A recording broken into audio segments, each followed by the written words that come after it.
in our time, in our world, in Europe, is the children of Ukraine that are illegally and forcefully deported to Russia or kidnapped to the occupied areas and annexed area of Ukraine. And of course, our friend will go into detail, but this morning we really agreed that we need to do more, and we have to continue to denounce, to help the Ukrainian authorities to gather information, and to help the tribunal who has indicted, the International Tribunal of The Hague has indicted President Putin for this war crime, if not crime, against humanity.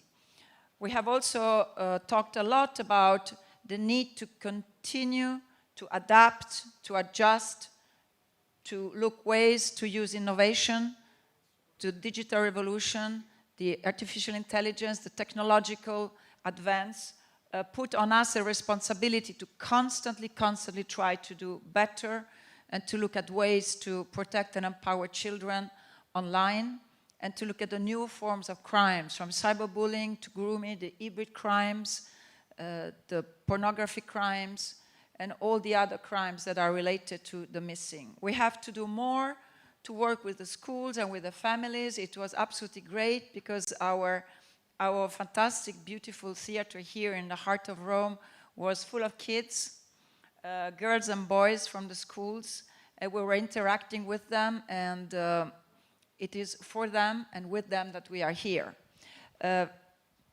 Before starting our panel, I would like, of course, to thank Professor Caffo, who is the Deus ex machina, as we say, who gathers us every year in all the occasions on the front line to increase cooperation, coordination, synergies, and try to find better ways to work together, both in Italy, in Europe, and globally, because this is a global phenomenon, a global challenges that requires joining forces. So, Professor Caffo, what do you make about this day? No, thank you, Anna Maria. I think that the 25th of May is a very important occasion to share experience and to see what we can do for the future. I remember when we started this moment of discussion many years ago. Telefono Azzurro started 35 years ago as a helpline for children, and one day I met some important for my life people as Baron Cardon, Ernie Ellen, and we start after the tragedy in Belgium of the girls that were abducted and after abuse and killed by Dutroux. We start to think in Europe what we can do for the missing person, and we start to work with NECMEC from one side. And we try to create a system similar to NECMEC in Europe. And I remember the meeting with Ernie Ellen in the Council of in the European Parliament. We involve Franco Frattini in this process, and we arrived to have the special number that in Europe is 116000. That represent a point of reference in which we enter as a Telefono Azzurro with Shell Focus, with in Belgium, with a colleague from Hungary, from France, from many parts of Europe. And we start to work together. And after we decided with many friends to build ICMEC. It was many years ago, and we started to create, with a colleague from Greece, Costes and others, to create a bridge between Europe and the States, to find solution. I went in ICMEC many times. I learned a lot and about extraordinary work that was done.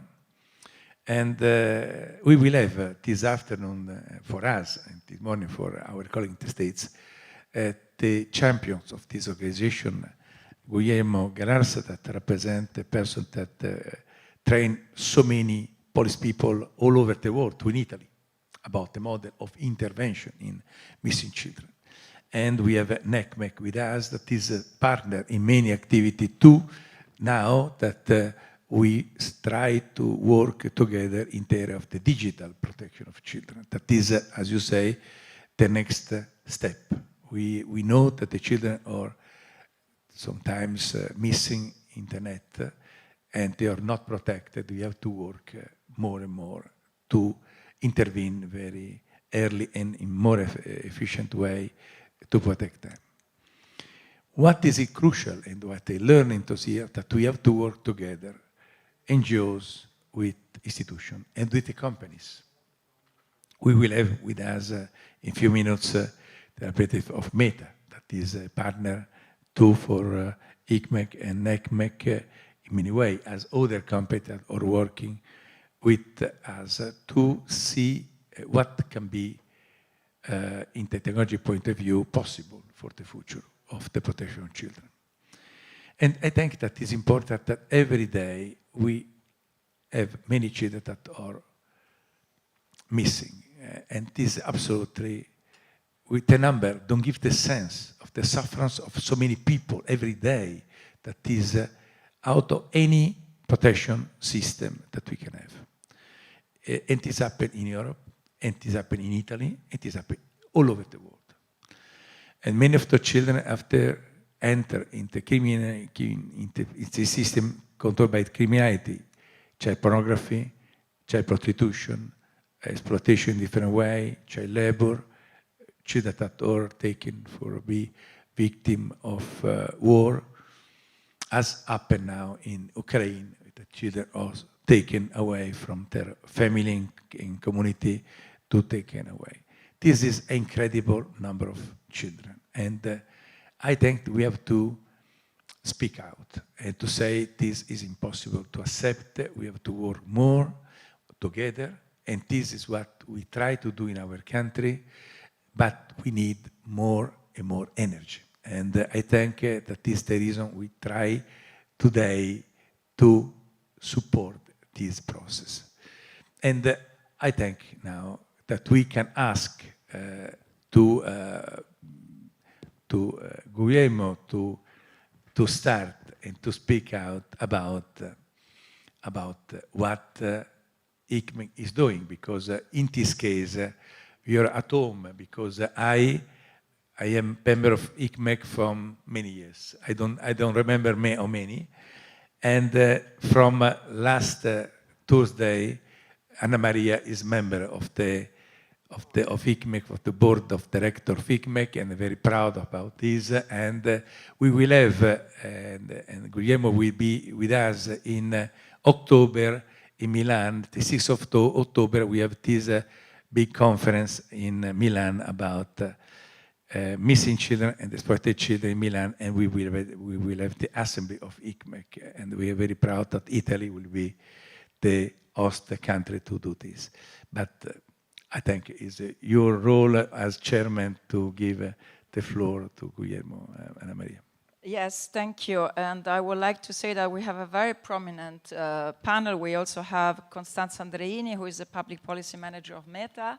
Welcome with us. Costanza, you are in Meta Italy and Greece. And we will also have NECMEC, the National Center for Missing and Exploited Children, John Biscop Tree, who is Vice President for Missing Children Division. So, Guillermo, I really am extra happy to be the one introducing you, because I just joined the family of ICMEC, and I'm so proud of that. And the work you are doing is absolutely amazing. Please tell us about your work.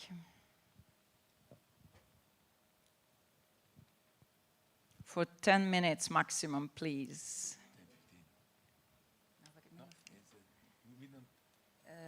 Volume, please. Test. Yes. Can you hear me? Yes. Yes. Okay. Thank you very much, Miss Anna Maria Corosa. Buon pomeriggio, Professor Casfo. Mille grazie. Thank you very much for for being such a distinguished board member for many years. My name is Guillermo Galarza, and I am the Vice Partnerships and Law Enforcement Trainees at the International Center for Missing and Exploited Children. I'm going to share my screen here for a minute, if you could bear with me.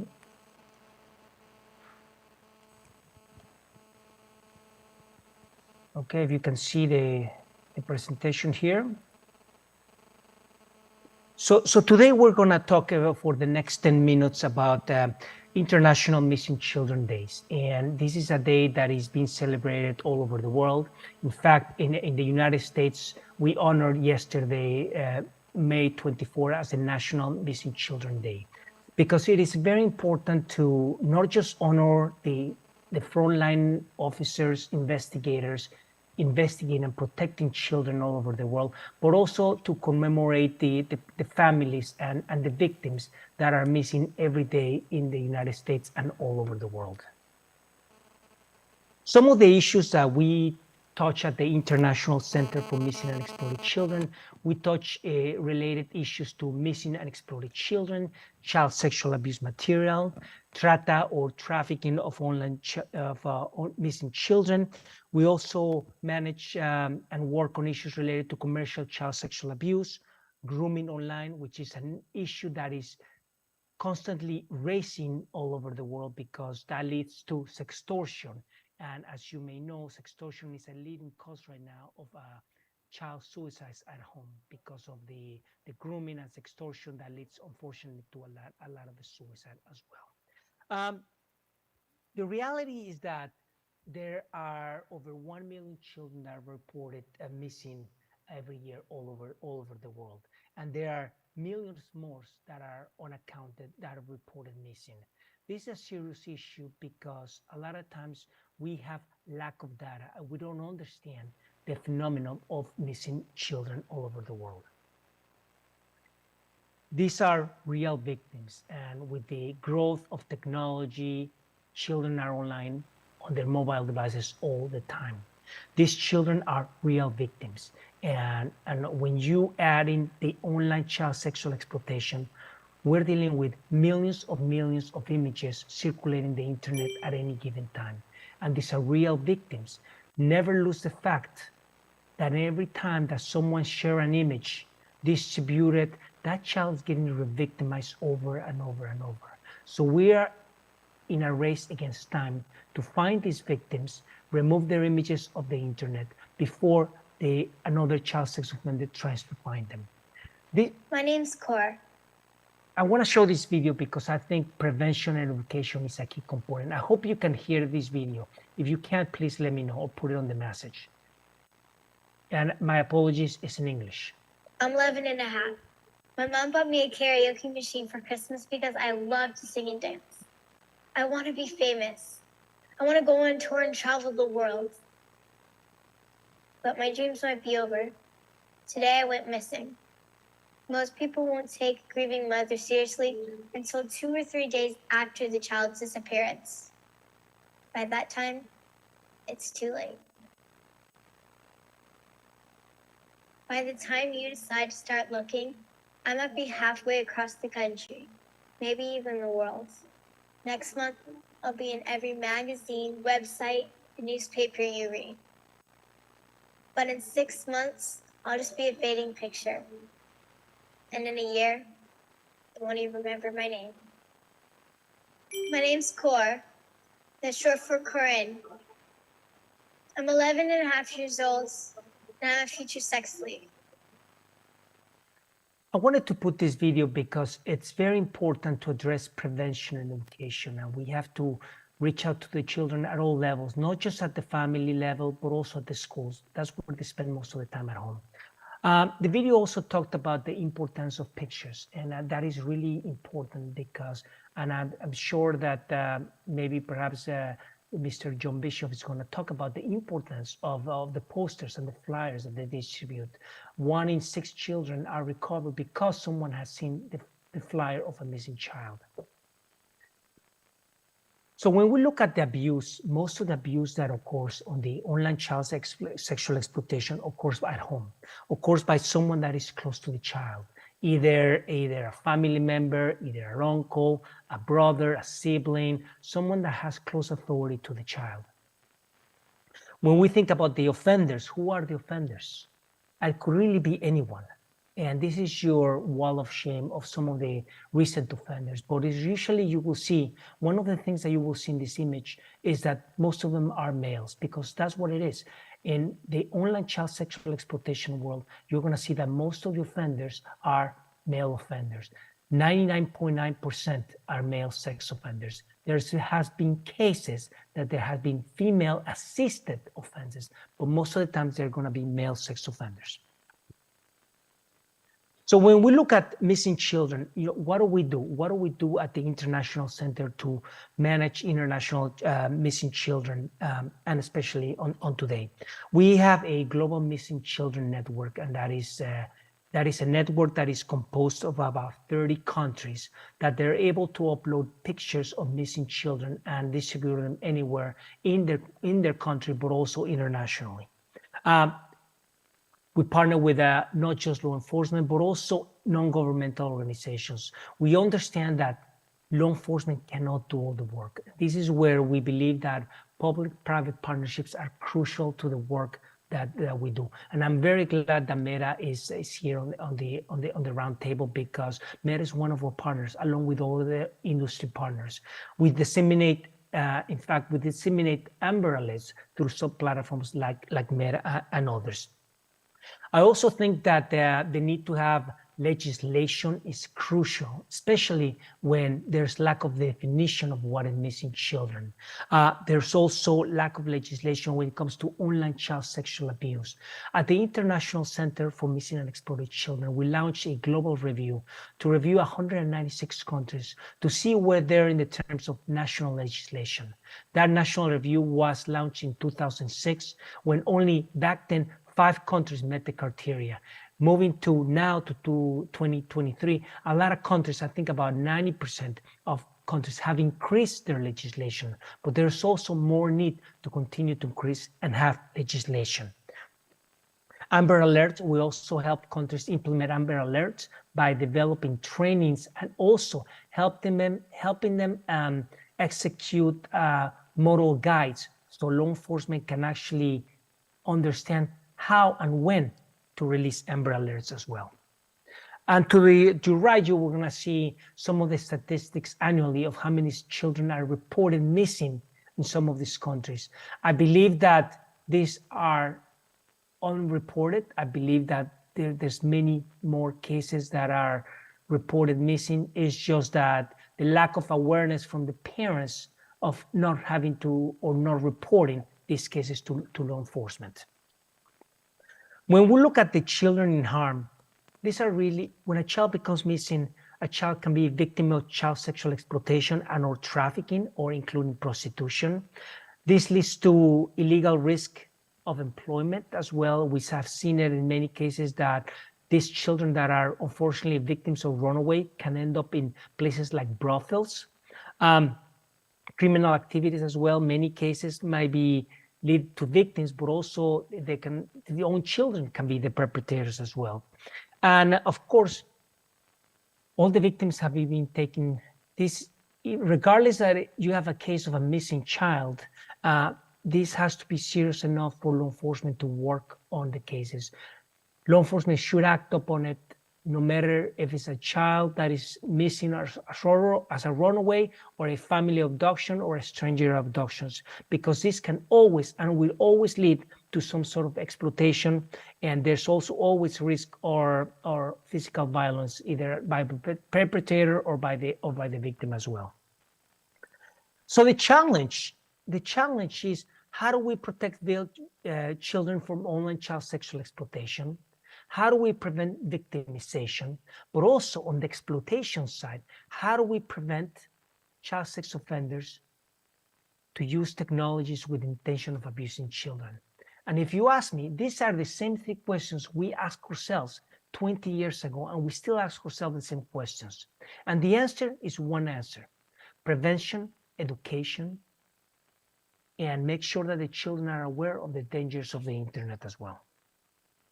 Without running too much of a time, I don't want to take much time. These are just some statistics you can read. The National Center for Missing and Exploited Children, their 22 annual report reported that there were 30 million reports of cyber thefts globally. And these are reports of online child sexual exploitation that go all over the world. And this is where we need to understand that this is not just happening in Italy or in the United States. This is a global problem, and we need to continue to raise awareness. There was 97.5% in online enticements. That means children are going online and being enticed online by possible child sex offenders. And children are subject to cyberbullying, access to illegal materials such as hate, drugs, adult pornography, even child sexual exploitation material. I believe that rapid response systems are a key to the fight of missing children in certain cases. That's why we're working with a lot of countries to implement Amber Alerts. Rapid response systems in certain cases are key to try to find missing children. And why? Because when a child becomes missing, the first 3 hours are the most critical. There shouldn't be a wait period for anyone. Law enforcement should take the case, and those flyers and posters should be distributed all over the world. I'm going to skip the missing children because because I'm running out of time and I don't want to take everyone's time. But really, if you go to our website, icmec.org, you can see that we have a missing children engine, and it's an AI, artificial intelligence technology engine that helps find missing children all over the world. That engine is also tied to the National Center, which is one of the world's largest repository of missing children. So what we're trying to do is we're trying to make sure that if there's a missing child in Germany, Italy, or USA, those networks are linked, because it's crucial that we send and distribute the picture of missing children as well.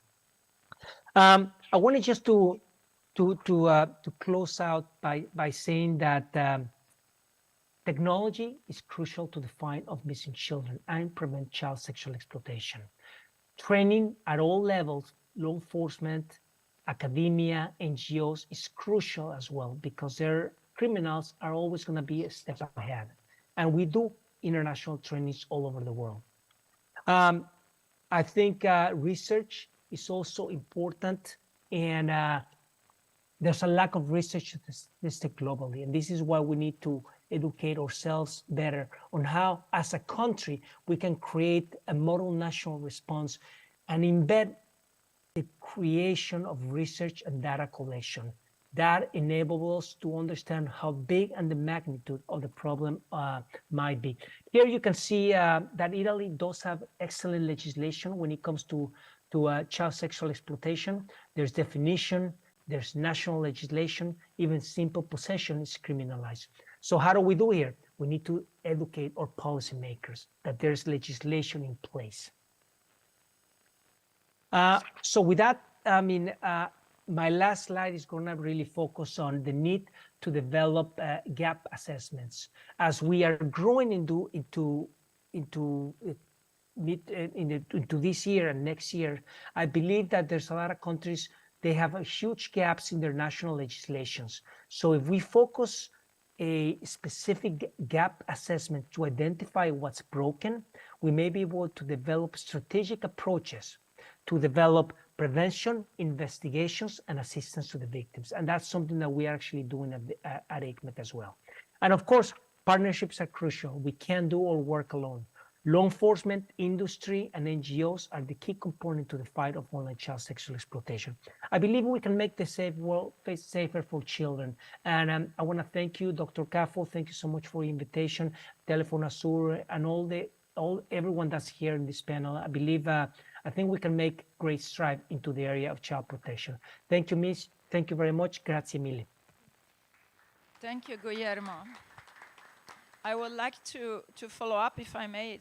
It's really very impressive. I can say it because I just joined ICMEC. So how comprehensive the work that ICMEC is doing globally, from Australia to the rest of Asia, Africa, Latin America, India now, also, and of course also Europe. And you mentioned the the engine, GMC engine, I would like to tell you that this morning the Italian police, who is part of this network, was actually praising the engine and saying how much it's been useful, and it is used in Italy.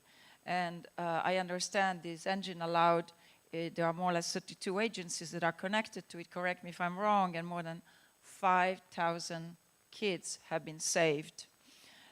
The gap assessment is also very important because it helps the work that you are doing on institution building, in finding the gaps where we can support countries in promoting legislation, institutions, the judiciary, the police, the training of the police, that you're doing the special units, and the work on trafficking also in Ukraine. We have a project, ICME has a project in Ukraine.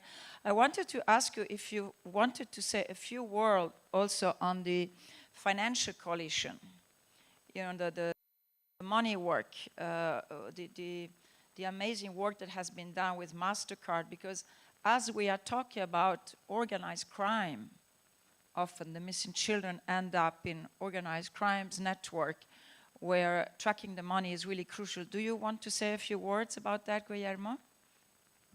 Thank you very much. So the financial quality created in 2006, when we were looking and working with our partners in the financial industry and the regulatory commissions, just to get a deep understanding of the phenomenon of how child sex offenders were using financial mechanisms to have access to legal materials such as child sexual exploitation, or as we call it in the US, child pornography, but that's a different discussion on terminology. So we're trying to gather all the financial industry to not only create best practices, but create dialogue among financial industry and also law enforcement as well. There's a huge gap in law enforcement not understanding how to request information from the financial industry and vice versa. So we have created dialogues between both parties to understand where the gaps are as well. But that's just in the financial coalition component. We're always also working with the financial coalition like MasterCard to develop best practices and change their policies. If someone is accessing their financial industries to have access to illegal material, they should be working with law enforcement to report that individual. And this started back in 2006 when the Regulatory Commission in the United States were putting it in the perspective. How could an offender have access, how could a person have access to their financial means to buy illegal drugs like cocaine? It's in the same applicable component where child sex offenders should not have access to those financial means to have access to illegal material like child sexual exploitation. The financial coalition is about 35 industry members from the financial sector and regulatory commissions. That same financial coalition has expanded not only in Europe, but also in Asia. And right now we're working in Latin America as well. In the United States, they're actually doing test transactions. Now, if child sex offenders were to utilize their financial means, the industry can actually work with law enforcement to report those individuals as well. And they're also trying to change their policies and their agreements to annotate if they're accessing illegal material, they will be reported to law enforcement as well. So we're working in many ways with the financial sector to address that as well. The challenge now that is growing is that countries like Philippines and some countries in Asia, not to pinpoint a specific country, there's a lot of online streaming as well. And individuals are going beyond the credit cards, the traditional credit cards, and are using third-party merchants to have access to this illegal activity like child sexual exploitation via streaming. So we're working hard and we're going to continue to work hard. But I believe that industry, financial industry, are committed to continue the fight of online child sexual exploitation. And kudos to them as well. Guillermo, really thank you very much for this comprehensive description of what ICMED is doing. And I know that ICMED is going to continue to be even more committed to partnership with public institutions, with the business community, with the civil society. And thank you for being with us. And now I would like to give the floor to our friend who is from Meta, who is working in Meta Italy and Greece, Costanza Andreini. You're a public policy manager. As you heard, we are open to dialogue, to partnerships. We think that whoever is part of the problem has to be part of the solution, and we know that as in the world, the digital revolution is really rolling out both Wi-Fi and 5G and artificial intelligence. It's all great. We all enjoy it, but it has a dark side. We are all struggling to catch up with the innovation. We are definitely lagging behind. So what can a company like Meta do to help us in preventing and combating missing children? Thank you. So good evening. Thank you so much for the space and the possibility actually to share what's the commitment of a company like Meta in this specific field, in the prevention tools we put in place, but also the more like comprehensive approach and partnership we are having in place. So I honestly think that it's a pleasure, but also it's an honor to share that for us, children's and teens protection, it's one of the most important things. And when I mean this, it means that we, by definition, we are a social platform. So we have global communities, and it means that we have the honor at this particular time in this specific topic to provide our services and our platform to families. So it means when communities are searching for a kid that is missing, it means there is a family who is struggling. It means there are people, friends, that don't know where this kid is going, what's happening to him. They're threatening the worst. And I think that having the possibility of reaching easily with technological solutions a broader amount of people that might casually see something or just recognize a specific issue of a kid. I mean, they can easily, and that's the word, easily flag that might be a suspicious situation. And that means that when the groups come together, and again, the word community get together, it means that law enforcement have the quickness, the possibility of intervening, and it means that, fortunately, many kids were rescued from dangerous situations. I'm really happy that the colleague from NECMEC mentioned our partnership. It's a very important one. We work with NECMEC since 2015 with Amber Alert. So it was launched in many, many countries, hoping in Italy as well too. And the first line was Facebook, a platform where people who were in the search target for people who, the areas, of people who were missing, people were seeing some alerts. It means that they were not looking for that guy, for that people, for that kids. They were just watching their feed. And this helped preventing many, many people from being moved from one country to another, because the quickness and the easy way in which people were found actually happened through Facebook. Last year, we launched also Amber Alert we implemented Amber Alert in Instagram, because it's a different platform where visual images are the main topic of Instagram. So it differs. Maybe it's even easier for people to recognize a kid, maybe if he's wearing a different clothing, or if he wears a hat. And this also was really helpful for many, many people missing a kid. I think that this is important to know, because when things happen, technology helps and make possible things that were not possible before. But also a key word is prevention, and how technology helps in this. Non so se c'è un ritorno molto forte. Non lo so. Maybe the volume is just in my ear.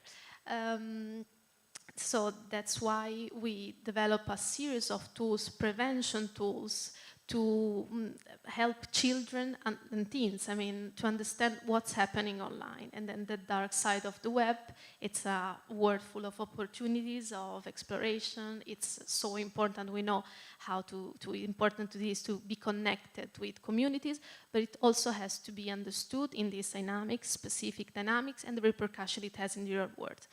So it's important to know that there are many tools that parents, children, educators, everybody should know, because it's important that a platform like Meta implement new technology, has, for example, just setting by default Instagram accounts of teenagers into a private mode. So it prevents, by default, a lot of interaction that might be hurtful for the kids. Or just making sure that reporting tools are easier for people to use. So any interaction that a teen might feel has detrimental to his safety can be reported very easily. Or, for example, it's a specific tool that prevents any interaction between teens and adults which are not in the community of the kids. It means that when an adult is trying to contact or to follow the kid receives a notification. Do you know this person?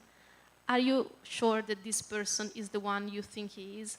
That's a nudge. It's not how to prevent 100% grooming and trafficking and abuse and child exploitation. But this is a signal that technology is key also to make people aware of what are the dangers and how they can prevent it. This is how we are working on this. And I think it's important to understand that we are part of a broader network. We are Meta, we are a technological company, but we work with NGOs, with associations, with institutions. We work to improve our services and to prevent things from happening, not just removing and making sure that unlawful content are on the platform, but preventing them from happening. And I think this is the key, and that's why we really have to gather in opportunities like this evening, that Telefono Azzurro is always organizing and always giving the possibility to collect feedback and to work on this important topic. Thank you, Costanza. Professor Caff. No, I personally think that the company play a crucial role. We will have in June in Washington a meeting of Teach Coalition organized by NECMEC and INOP, because we have to try to find some common solution anyway. This morning we discussed with Italian Postal Police how is important to find data in the social network about the children that are missing, that you said before. I think technology can give us more and more solutions. We have to work together more and more, because it's the in common interest. Because you have all the data about many people, in particular children and adolescents, and the problem is that those data sometimes can be very helpful. We discussed too this morning with Guido Scorza and say we have to think before about the right of the child, and after that we have to think too about the privacy policy. This is a crucial issue, the role of protection and the role of privacy. But I think in many ways, particularly missing children, the role of protection has to be crucial. And I think technology can play a crucial role. And we need a more, this morning we spoke with different children that we have in the room, and I think education is crucial. And to utilize better the technical tools that we have. For this reason, it's very important that the family from one side, the adult, the teacher, and the children and adolescents will know better the new tools that we have in many platforms. Because beside the Meta, we have Apple that have all the solution in emergency. We can call directly to, in absence of a common other Wi-Fi network, to be connected with satellite and to find people that is lost. I think Google is doing all the things, because Google have many systems that can trace the movement of the people. And in this case, the community of teacher company can do a wonderful job. This will be too in the discussion with NECMEC after that, because we try to combine the effort of community organizations, Telefono Azzurro, that are more and more international institutions, that have to be more international too, because I think we need I hope this European agency, and Anna Maria know very well the need that we have a European agency that can work together with NECMEC and to have a more international solution. And after that, I think we need legislation that had to be more and more effective. In this case, now we have a discussion today. We discussed about legislation, and I think the next month will be crucial in many ways. And I know that Meta is too very aware about the problem. I think it's a moment in which we have to discuss together. This the reason I like to thank Meta about what you're doing, but I think it's important to do more. I think this will be the challenge of the future. Thank you. Of course, I would like to follow up also with a question, because as member of the European Parliament, I think for 10 years we'll be having dialogue with Facebook and Meta, and it was many issues that you very well know about liability, about the fact that there are two generations that are living on social media and on the net. And that's where more and more you have crimes without seeing the blood, without seeing the tears. There are not less crimes or hybrid crimes, from cyberbullying to grooming to child sexual abuse and exploitation, and everything you know. And these videos, these pictures, there are many kids that try to remove them. You know, this, your boyfriend left you and then he's publishing, or girlfriend left you and then you're publishing this picture that you took when you were together, and then this picture is, you know, a name and shame that all the kids around in the school see, and all your friends see these pictures, and then you feel ashamed, and then you stay home, and then it's self-harm, and then it's even suicide, just to take the extreme cases. And there are tens of thousands of those examples globally. So we, of course, will continue to push for companies like Meta to say, thank you for what you're doing. We know you're committed. There's a lot going on. You're helping in the alerts. You're helping in publishing the pictures. You're helping in identifying and finding kids. You're helping to educate and support parents and families, filters, etc., etc. But what can you do more to make sure that that picture, that video is identified and is removed from your platforms, which is, you know, WhatsApp, Instagram, Facebook, I mean, all the platforms? That's one question. That's a very interesting question. It's a very good one, also because I can provide an Italian best practice, which is, I think, very good to share here in this audience, even if it's an international panel. So revenge porn, even if at Meta actually we don't call that way, we talk about non-consensual intimate image sharing, just because of the word revenge means you've done something wrong, so you deserve revenge.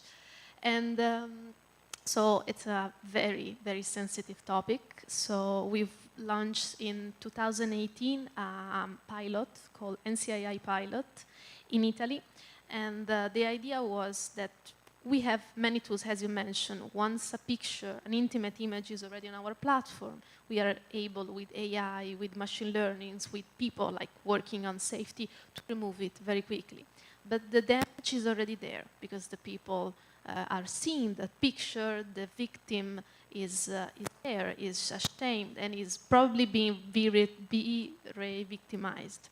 The thing is that with our pilot, that now became a permanent structure, we were able to act before things happen. So as you mentioned, maybe I've shared an intimate image with an ex-boyfriend, and I fear that that person might decide to share with his network on a public surface. So through that pilot, we were giving the people the possibility to share with us in the format of an hash. So it means that the image is not recognizable, not the identity, not the image itself. We were giving people the possibility to submit that image in a converted form to our services. It means that the person was able to prevent any upload of that specific image. It means that if that boyfriend that we were recalling before one day would have decided to share my image, that his upload would have been prevented, because that specific hash would have been banked into a global bank, and any possible uploaded in public surfaces would be prevented.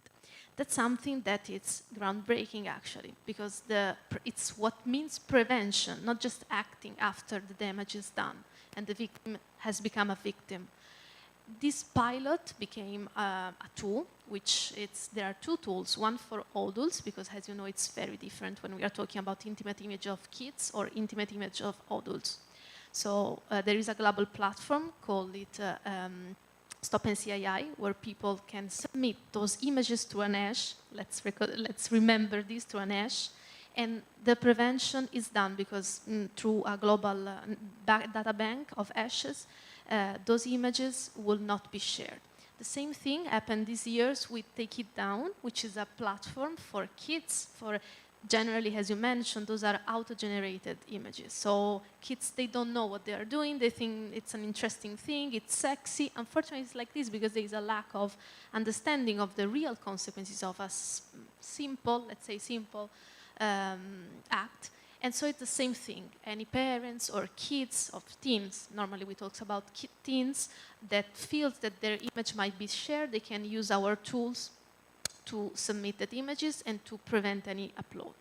This is like a tool that works for everybody at global level.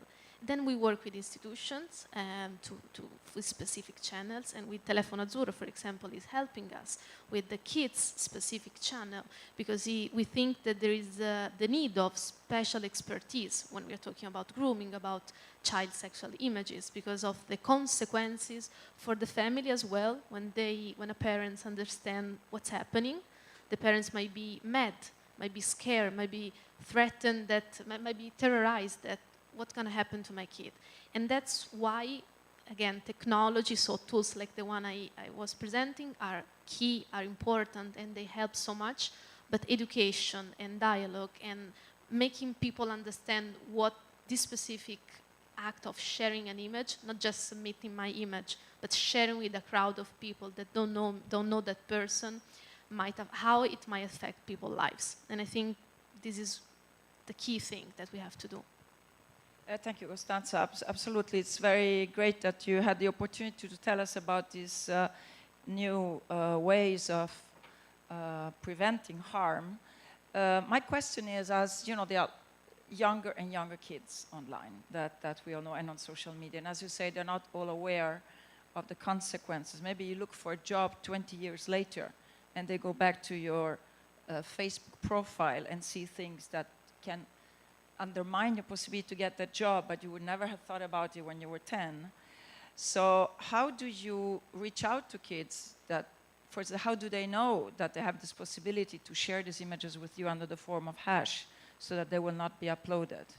So this is something that it's ongoing, like letting people understand about these possibilities.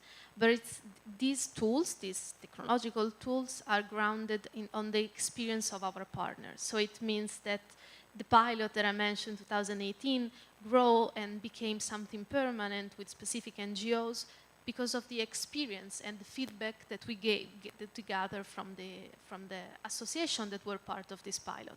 So the idea is that we will communicate. We communicate it like through notification on platform, through campaigns, which are very important, like on platform and off platforms. But the key thing is that our partners, the association that really cares about this topic, they know how to communicate. They go into school, and we are also part of going to school, but in a not substantial way, let's say. We partner for this reason, that we have to spread the message as much as we can in many different ways, in many different opportunities. And I think that, for example, today, it's a unique and special way of getting to the crowd of students, of teachers, of parents, that they must know that if something happens or if something can happen, there is a solution. And technology is not 100% the solution to problems, but it's a big part of that. And I think that this collaboration, it gets to the 100%. Thank you. I'm really enjoying this possibility to share with our great global audience your wisdom on what we can do together. what Meta can do. My last question is about legislation. You know, we have on the table a very important regulation, which is super controversial. It is make it or break it legislation, in my view. I was part of all the previous process in the European Parliament on preventing and combating sexual abuse and exploitation. This is a step forward in the sense that it would first create a European NEMEC, so a European agency to combat sexual abuse and exploitation, like we have the National Center in the United States. And then it makes it mandatory, which is this magic word, mandatory to detect, report, suspend, and eventually remove illegal material, CSSM, child sexual abuse material online.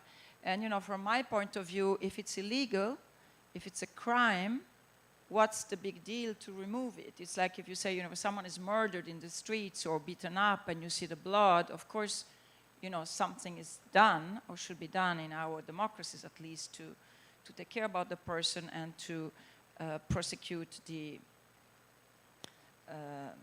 one committing the crime. Why is it that a lot of companies are not so convinced about supporting wholeheartedly this legislation?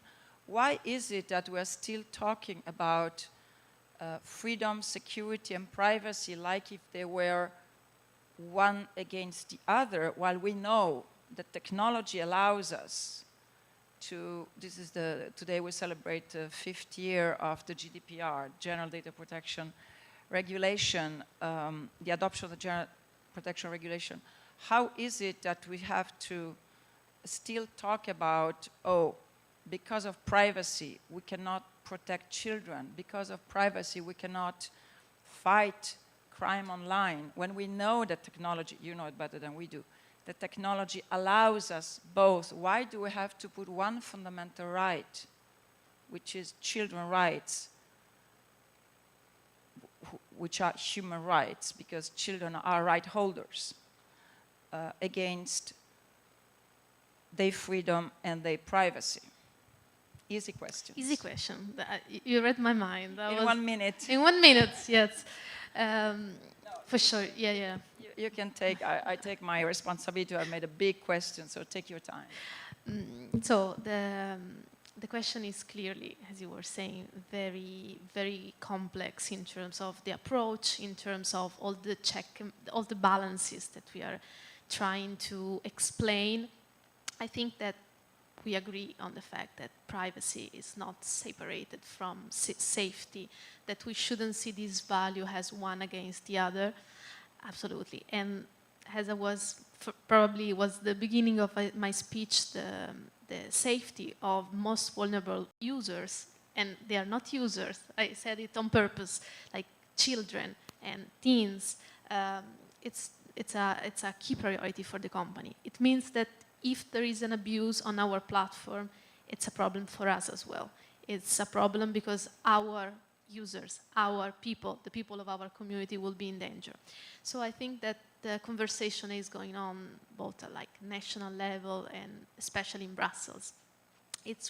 We are trying to show, we are trying to understand what's this important but difficult to reach equilibrium between what we can do on a practical level, on a technical level, the requirements that a technology platform as the apps of Meta will require in order to be compliant with the new law, and how we actually will have like different obligations. For example, you mentioned NECMEC and the new agency. This for us is clearly something good to have an agency in Europe that can help us also to improve our policies. But it's also, we are also a US company working in Europe with like getting like our showing our result, our outcome to NECMEC. So I think that that's where we are trying to make clear that for us it's a key priority as well, and how we were going to do it. We hope to be part of this conversation because we think that it's important to inform the authorities. Most of them are very knowledgeable about what technology means. Most seeing as this division that you mentioned, like or we go for safety or we go for privacy. No, the balance is there. I think we are getting there. I see like a lot of improvement in how the text is being discussed.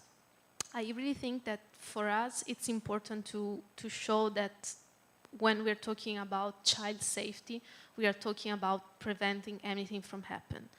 Clearly, having a responsibility and a commitment that has to grow when thing happens, but focusing on, it's not to show how good we are, but focusing on how we have improved the prevention tools we have in place and how we really think that making people aware of what happens online before something bad happens, it's the key on how to proceed in this text. Thank you, Costanza, and we really hope, as Ernesto Cafu said, that we will all do more, faster, better, because the challenges are increasing, and we definitely need to have a company like Meta on board as a driving force to protect children online, to help us identify and find and save missing children, and to combat abuse and exploitation and crimes online. We know we can count on you. Absolutely. Thank you, Like and we I will put continue. my face, so We will continue the conversation. with pleasure. So, big applause to Costanza. And now we move to John Biscoff-Tree, who is the Vice President of NEMEC. We talked about NEMEC quite a lot. I had the pleasure and the honor to visit NEMEC in Washington when I was member of the European Parliament, and I learned a lot. I was truly, truly impressed about the amazing work that NEMEC is doing, about the technology on, for instance, reconstructing faces, being able from a child or 4 or 5 year old to be able, that has gone missing, to be able to remake the image in a way that this poster can go out maybe when the child is 20 with a similar face. The cooperation with the law enforcement authorities and of course with us as when I was President of Missing Children Europe, we always enjoyed excellent cooperation. So I would like to welcome with us, I see that you are already online, John. You are Vice President of the Missing Children Division. Tell us what we can do. Perfect. Well, all for having me here today. It's an honor to be representing the National Center for Missing Exploited Children. We're known as short NCMEC, as you've all said many times. I appreciate it. As a nonprofit organization based in the United States, we're the nation's largest, most influential child protection agency. We have a unique partnership with the U.S. Department of Justice and law enforcement agencies, not just in the United States, but around the globe, all with the focus of protecting children. As we commemorate International Missing Children's Day today, we hold close in our hearts all the families and loved ones who go to sleep every night not knowing where their children may be. This is a day for each of us to recommit our chosen profession of protecting children.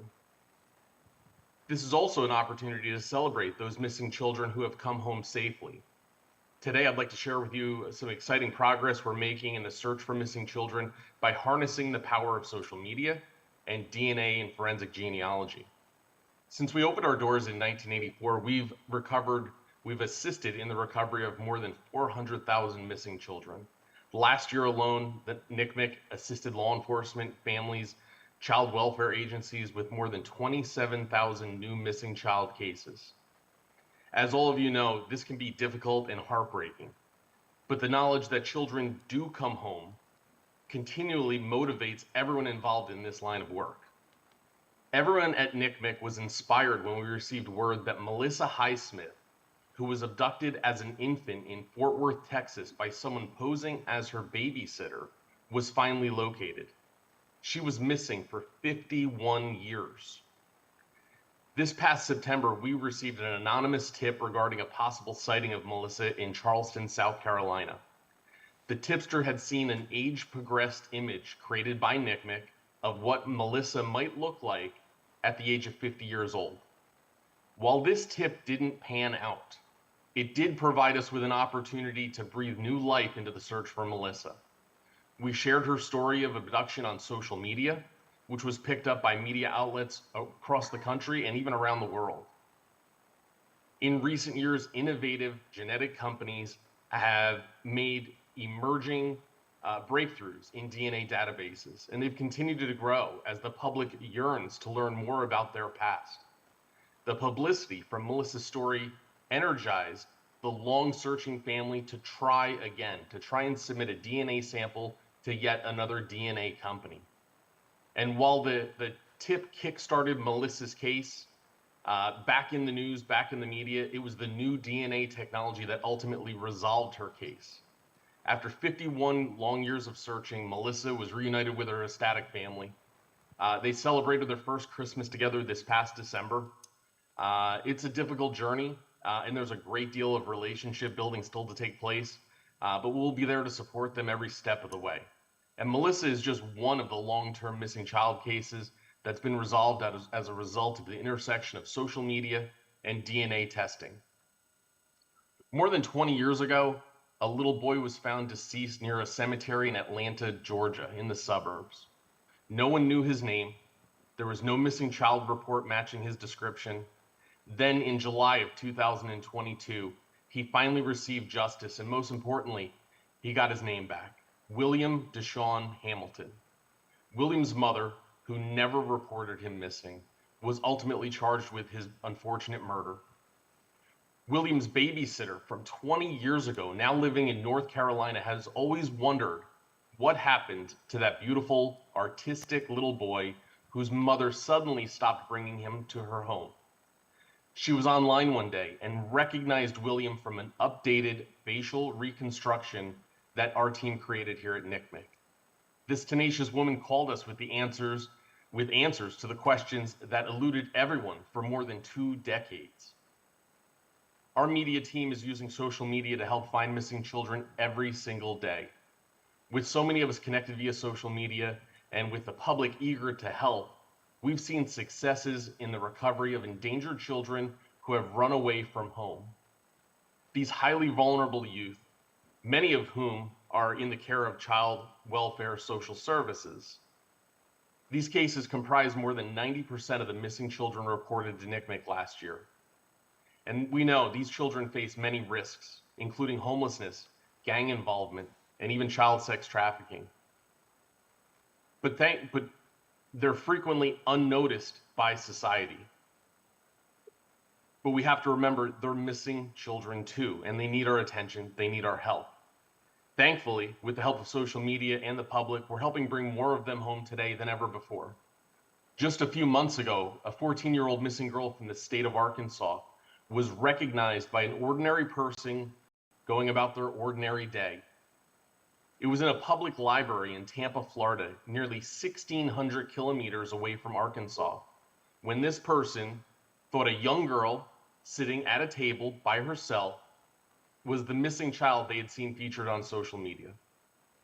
This Good Samaritan secretly snapped a photo of the young girl and emailed it to us here at NCMEC. Within hours after having been missing for more than 2 months, the child was contacted by police and eventually reunited with her family back in Arkansas. In the nearly 40 years since we opened our doors, photos still remain the single most powerful tool for finding missing children. But what has changed is the speed and accuracy in how we can send out these photos. We've evolved from posting missing child posters to milk cartons and taping them to storefront windows, all the way to sending them out more quickly via text message, emails, and digital billboards along highways. Now we even have live feeds to gas station television pumps across the United States. In order to be heard in a noisy world, we must continue to find new and creative ways to bring missing child stories and photos to the people in the best position to help. We strategically geo-target missing child images to businesses and to homes in hyper-localized areas. Even as small as a single stretch of highway can be targeted if needed. And this will all only get better. Thanks to new technology and our work with the Georgetown University School of Business Marketing, we are about 2 weeks away from launching our new missing child poster design. This event is the first time I'm actually speaking about it externally. Several years in the making, this new design is more focused on strong public engagement. With a 92% larger missing child image and more clear instructions for sharing the poster on social media, we're hopeful this new design will shed more light on all missing child posters and missing children. In the future, we're looking to host a poster streaming service, one that can be set up on smart TVs in public places like airports and busy hubs, but there's still a great deal of work to be done there. Also, another item among the most exciting advantages that we're in the process of reinventing something that we were known for back in the 1980s, our milk carton campaign. This campaign showed missing child images on the sides of milk cartons. Unfortunately, this campaign was stopped many years ago because it was bringing sadness to the breakfast table. Well, our new focus is a QR code that a user will scan with their smartphone. This QR code can be placed on products or posted in the public. The scan will resolve their IP address and show them all missing children within 50 miles of their location. From a management standpoint, the QR code will never need to be updated since all the work is done on the back end.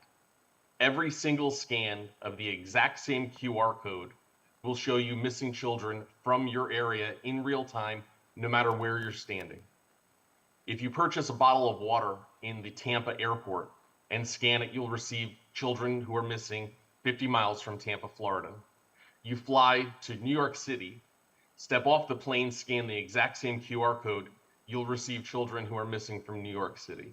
We're very excited to roll out this feature within the next 2 weeks, and please look for it to be coming. As we as an organization are nowhere near finished in our attempts to harness the power of social media and new and emerging technologies. There's a great deal of work still to be done, with so many people counting on us, so many people counting on all of us. How can we ever stop evolving our resources to do all we can to help children? The answer is clear, and the possibilities, they're endless.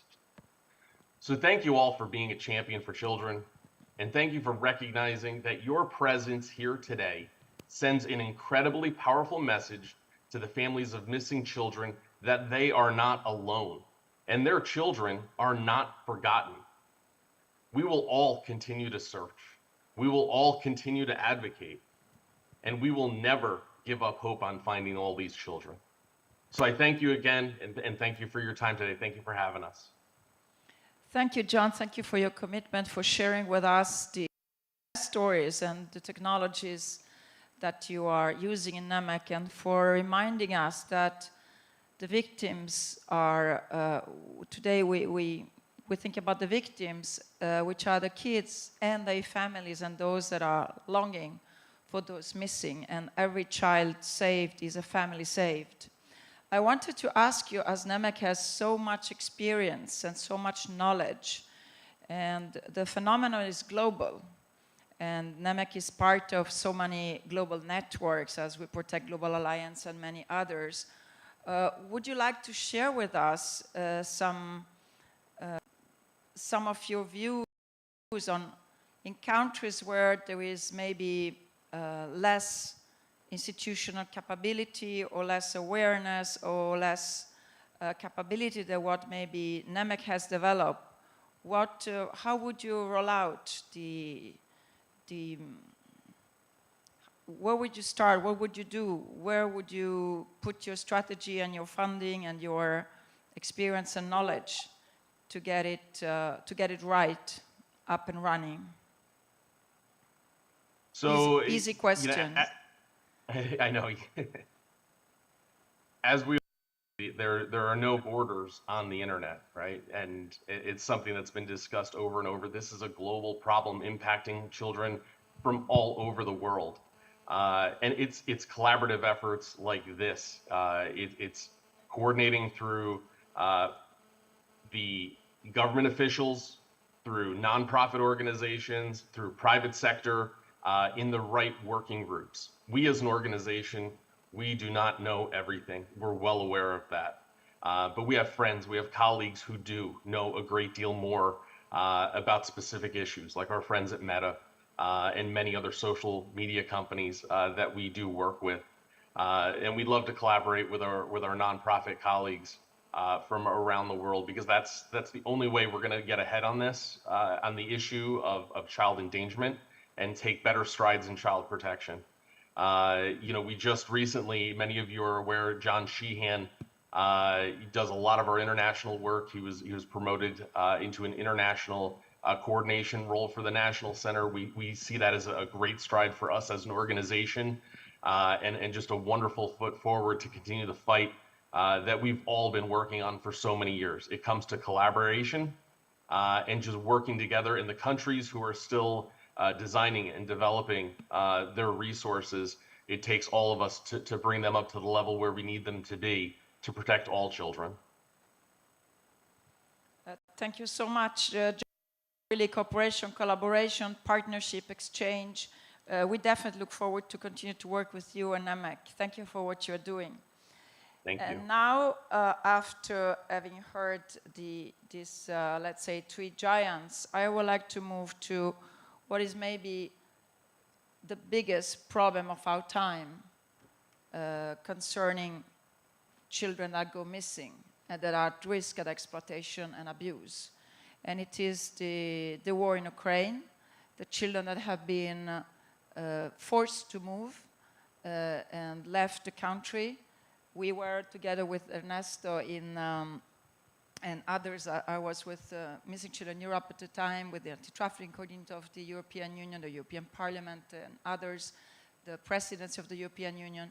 Immediately after the start of the Second War, which means 24th of February 2022, we went to Chem, to Zadonavoda, at the border of Ukraine. We visited reception centers with children. It was really terrible, although the Polish people have shown amazing generosity and capacity. There were hundreds of thousands of people crossing every day, and it was clear that there was a problem with registration, which was due to the fact that so many were coming without documents and in difficult conditions. And we have been struggling with Missing Children Europe, with the Ukrainian authorities, with national authorities, to make sure that children would not get into criminal networks, would be safe from trafficking, and would be registered and enter the protection system in Europe. We created a database on missing children. The second thing, we immediately tried to look at the issue of mental health. Because, of course, for various reasons, it's fairly obvious that kids have been affected. Maybe an entire generation, from not being able to concentrate at school to really have serious traumas, both in Ukraine and outside of Ukraine. So we organized a conference in Warsaw with the Ukrainian, Polish, and other health professionals, psychiatrists, psychologists, and the Global Psychiatry Association, of course, with Professor Caffo. And we are going to continue this process now with the Italian authorities in Italy to continue to provide as much as possible support to the kids through people who talk their language and who are able to meet them in their own environment. And the third issue, which we were mentioning this morning and before, is the illegal enforced deportation of children. So, Katerina Chalenko, you are from Ukraine. You are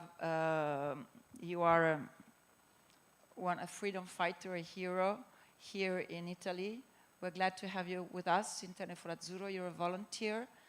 Tell us about your story and about the situation of kids in Ukraine. Thank you so much, first of all, for the opportunity to talk about my country, to talk about this biggest problem that we have now. Not only bombing, not only destroying of our homes, houses, not only this, but also about children who are forced, who are evacuated, as Russia said, from Ukrainian territory illegally.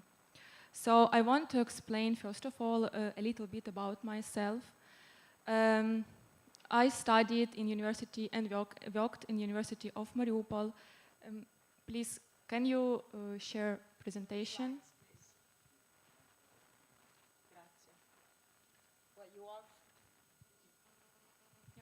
You are from Bakhmut. Yeah. How does it feel now? Must be terrible. Yeah, unfortunately, I will show some pictures of Bakhmut. I was born near Bakhmut in the Donetsk region, and my family lived also close to Bakhmut. And now is the fourth city of region of Ukraine. And situation is very dangerous, very terrible, and a lot of disease, a lot of military people died, a lot of civilians died, a lot of children died, and unfortunately not all of people had a possibility to evacuate it from Bakhmut. So you can see on the picture destroyed homes. Next, I want to explain a little bit about Mariupol, the city where I was studied, where I worked. And it's clearly that Mariupol also was the really difficult and terrible situation in Ukraine because now it's occupied, and in Mariupol it was really enormous number of deaths of civilians and also of military people and also of children.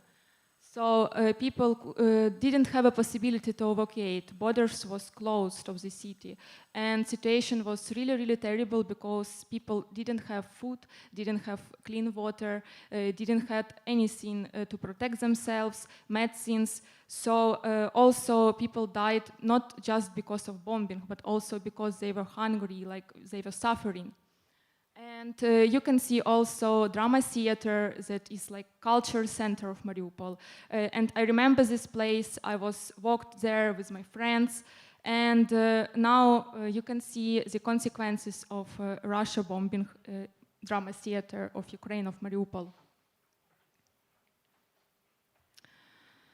So also I want to explain a little bit about devastation that has brought by war in Ukraine.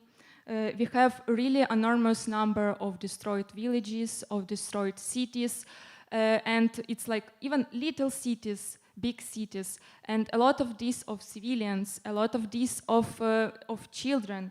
And I want to explain a little bit of numbers just to understand how difficult the situation is in Ukraine. So, according to the Office of the United Nations High Commissioner for Human Rights, as for earlier March 2023, more than 21,000 of civilian casualties in Ukraine were recorded. And the confirmed number of civilian deaths in Ukraine since Russia's military invasion is over than 8,000, and including 494 children. And another amount of more than 13,000 of people have been injured. So it's really a very large amount of injured people, of this in our country. And we can say that it's the largest war that was started after the World War II. Also, now I want to say a little bit about occupied territories of Ukraine. And from the temporarily occupied territories, hundreds of thousands of people, including children, are being forcibly deported from Russia.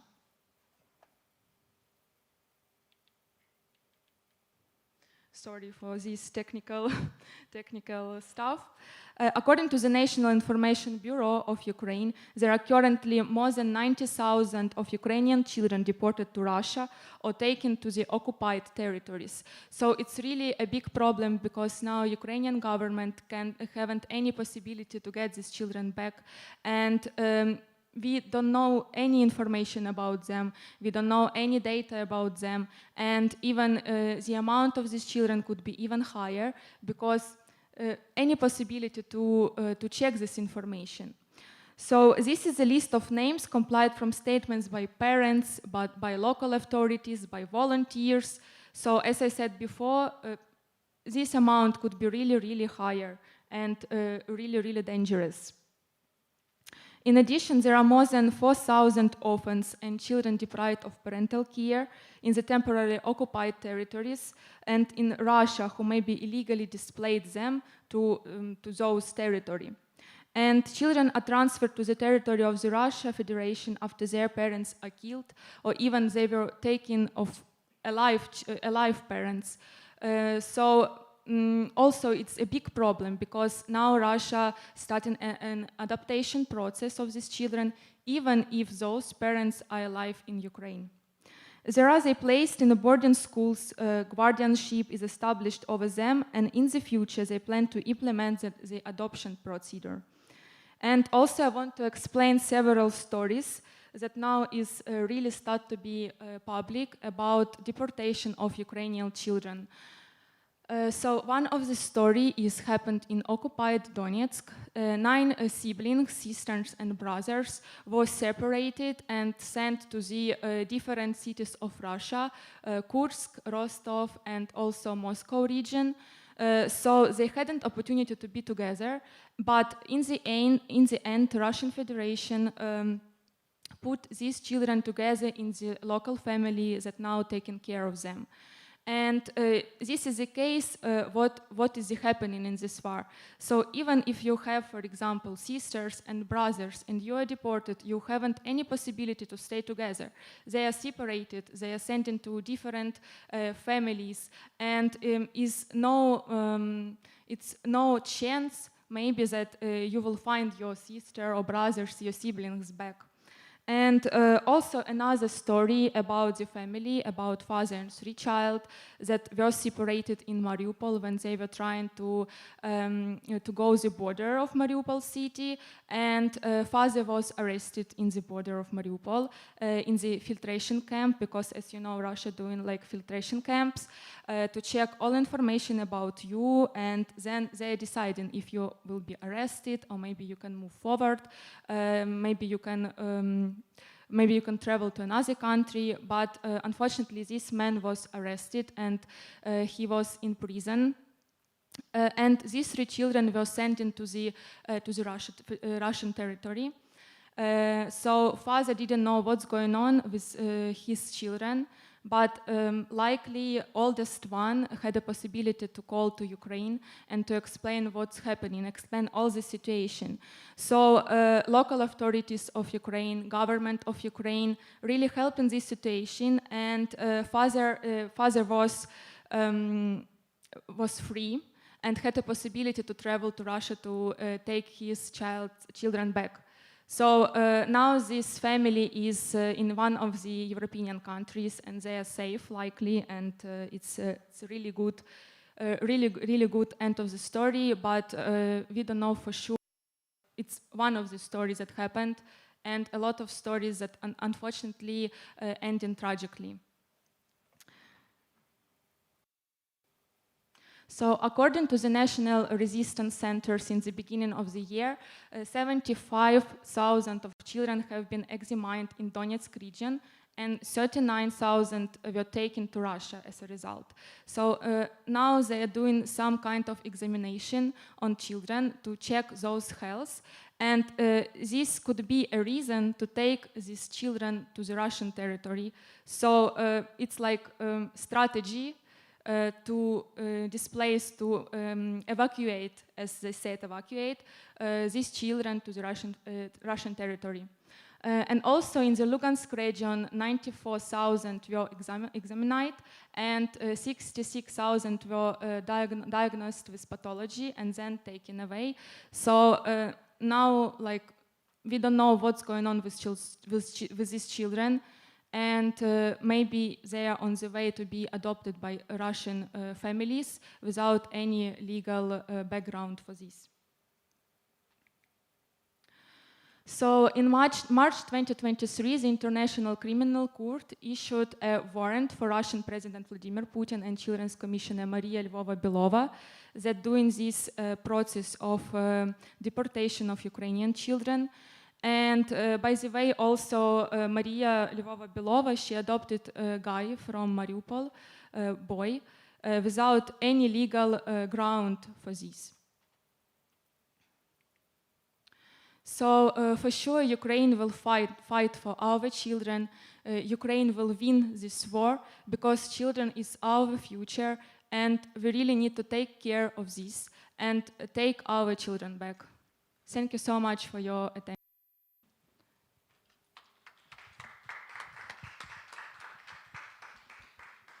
Well, of course, Katarina, we are all without words for your strength and courage to share with us. Thank you so much. Something that I feel painful for us. You can imagine how painful it can be for you, your city, your country, your people, your kids.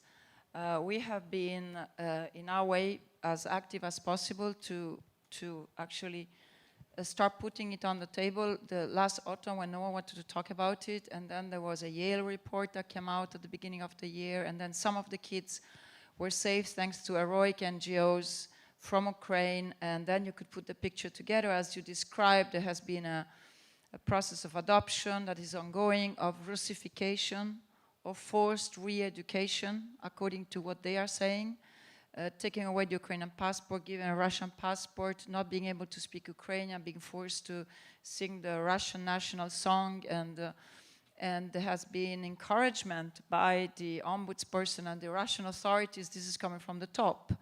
It's not like, you know, some single authority somewhere, that to encourage the Russian people to adopt, which, as you rightly said, is completely illegal. So, of course, my question is, what can we do to help in a situation where everything looks so difficult and hopeless?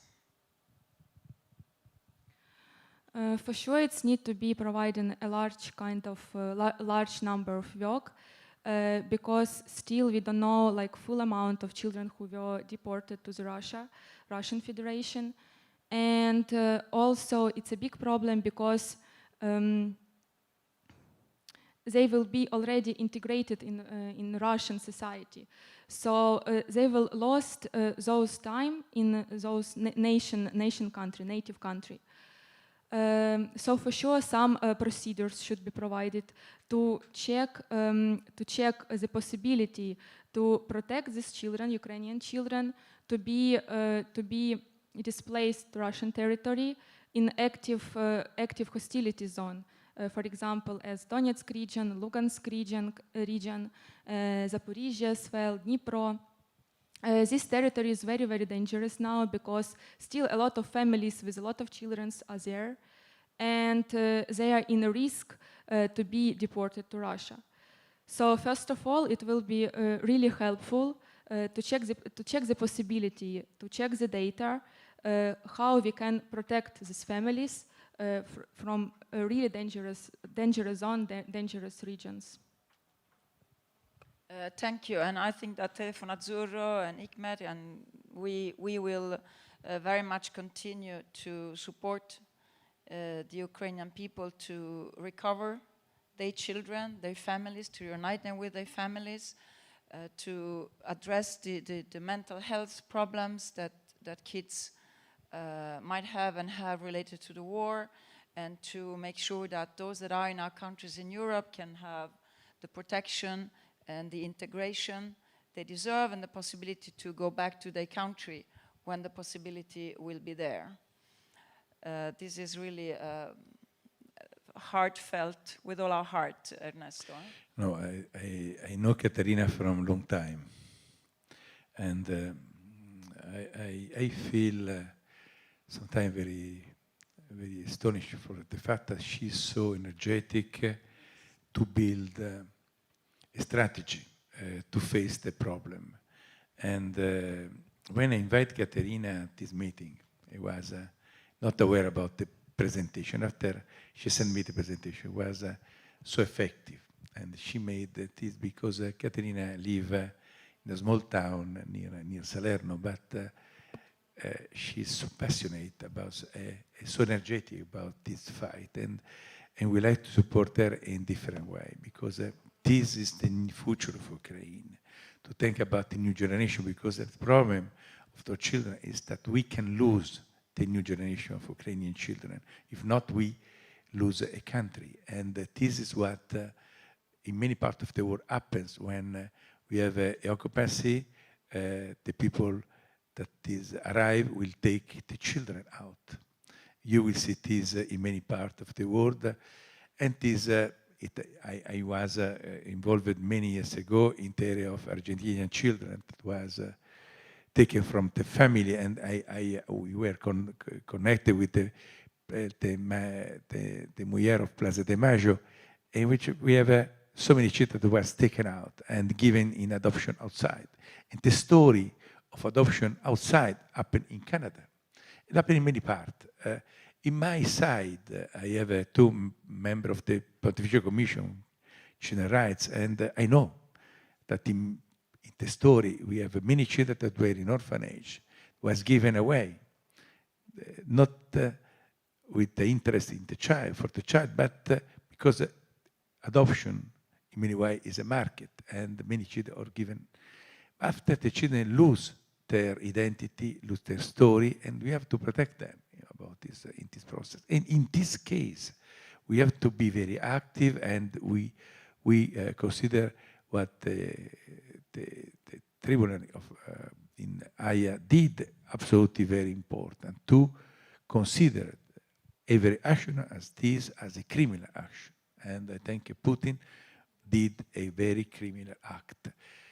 And I am very surprised that people, as the ombudsperson for children from Russia, was in the part of the state, ombudsperson in every part of the world, how to protect the children, not to protect the state.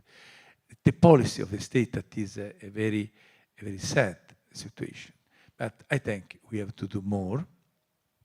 For that reason, we will try to involve all the colleagues around the world to speak more about children's rights and about Ukrainian children in particular.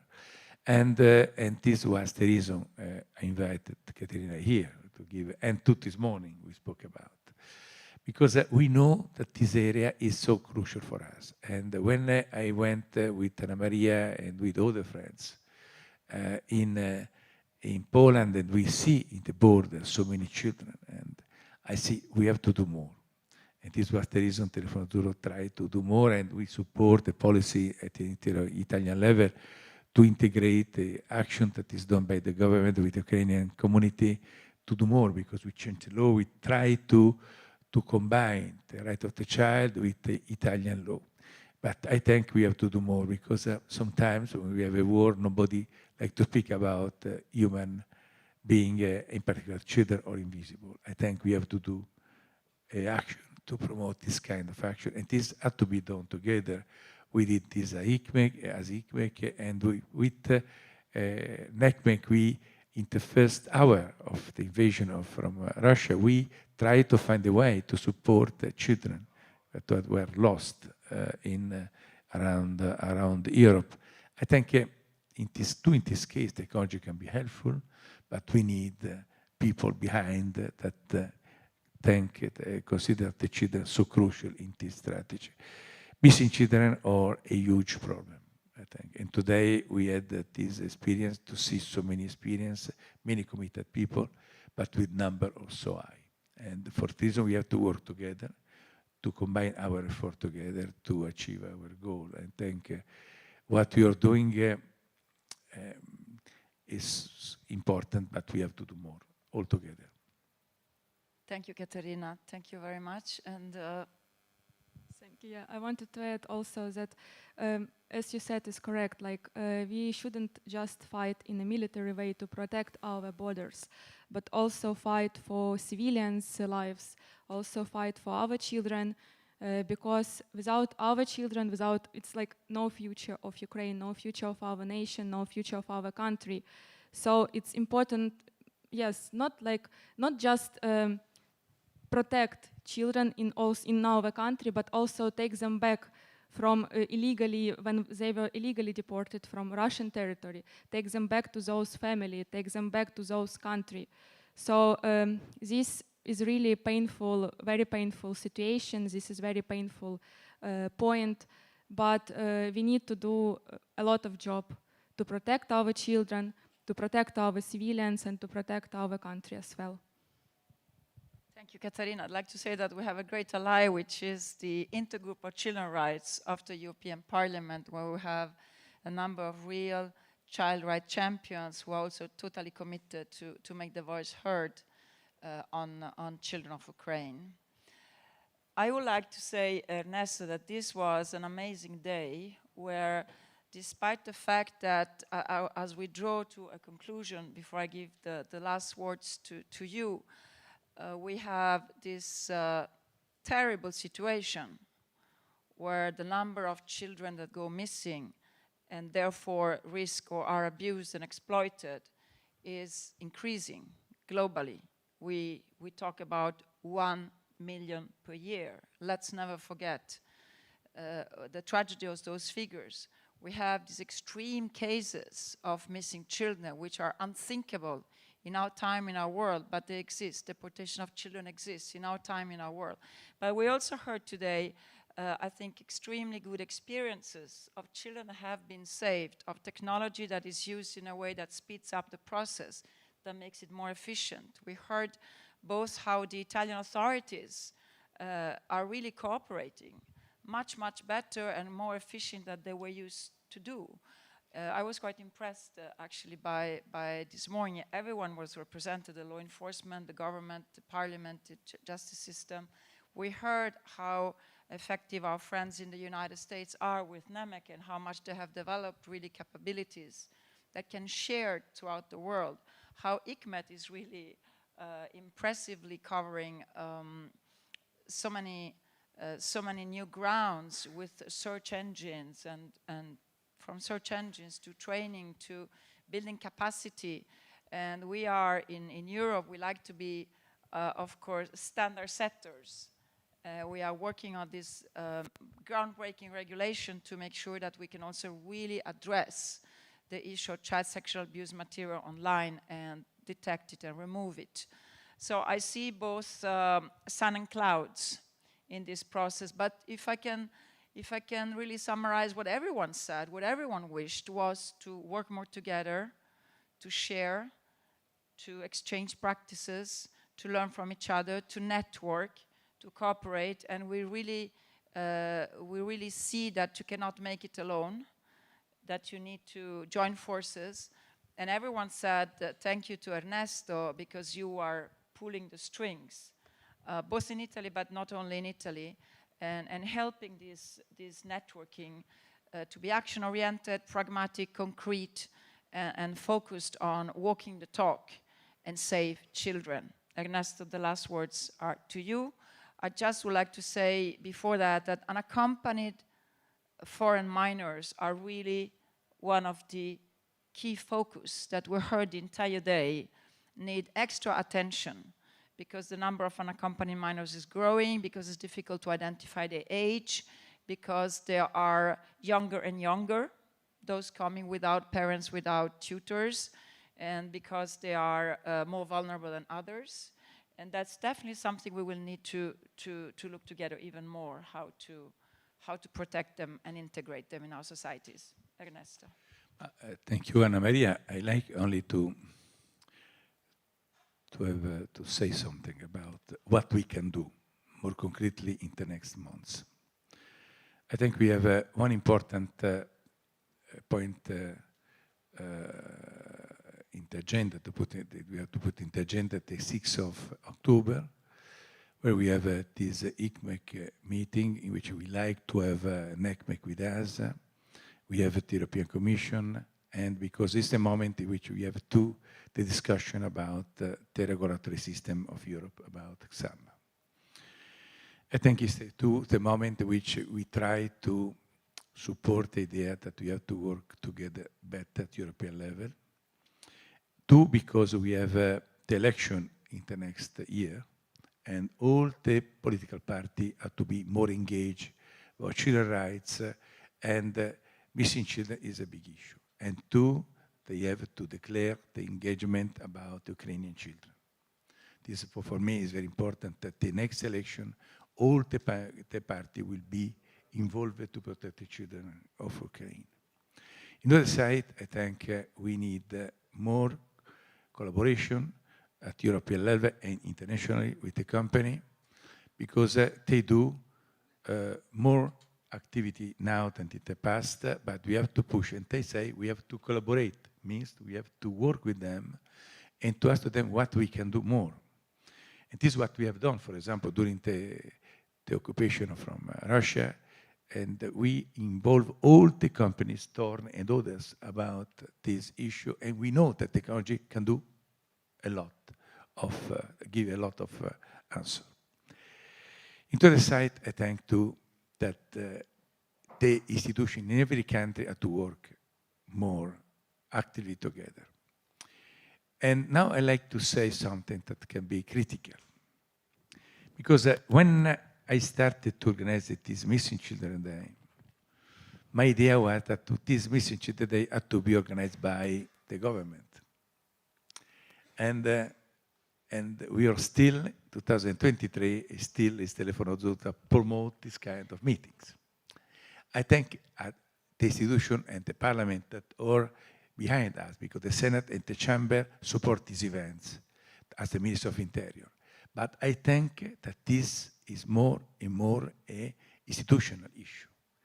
All the country have to invest more to solve the problem as institution, with the support of NGOs that are every time present, but is important that are the state organization that will be more active in this field. And I spent a lot of time to collect people. But for example, I say one thing, that we have still the absence of the new commissioner of missing children. It's many months that the election is not done, and this was easy to do. We have the alert. We need a European alert, as we have Amber Alert in the States. And we still are not able to have a European alert. Some countries have some solution, others don't have any solution, but without the alert, it's very difficult to block some situation in which the child is raped or is missing for different reasons. We need a European alert at work better. And at the beginning of the story, when Franco Frattini supported the idea and all the parliament agreed to have the 116000 and the alert, all people agree. But after every country decided not to support the project, still now, the 116000 is managed by Telefono Azzurro without any support from public institution. That this means that it's not so important for institutions to work in this area. The other issue is we need more training because, as we saw, we have many people that is able to do more, but we need the cooperation between police, carabinieri, Guardia di Finanza, and the other agency.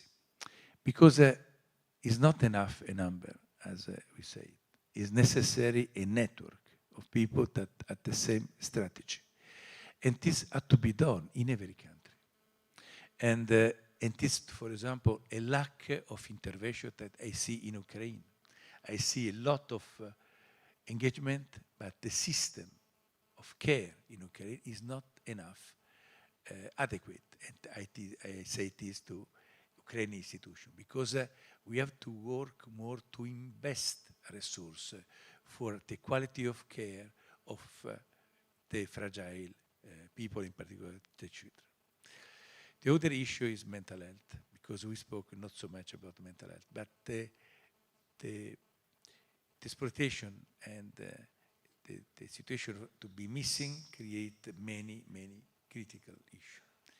And we have to take care of the victims in the emergency situation and after that. And we need more professionals involved in the trauma experience. This is what we try to do in our project for Ukraine.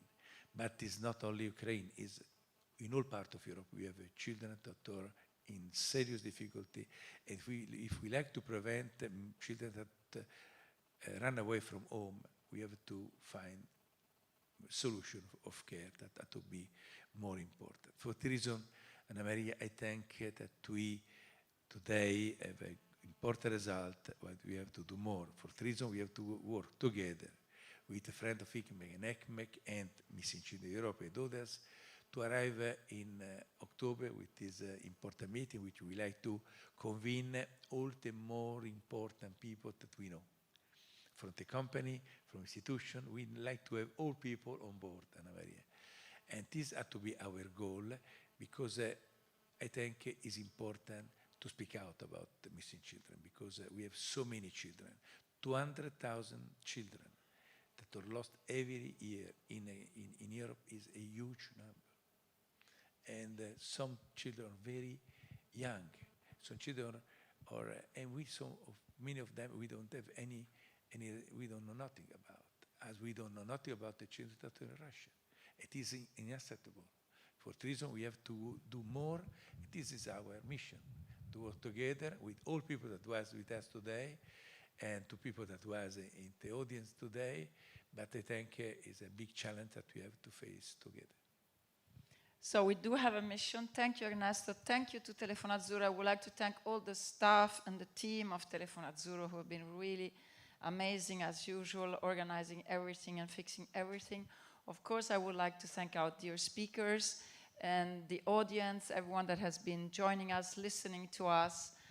Let's continue to join forces for the kids.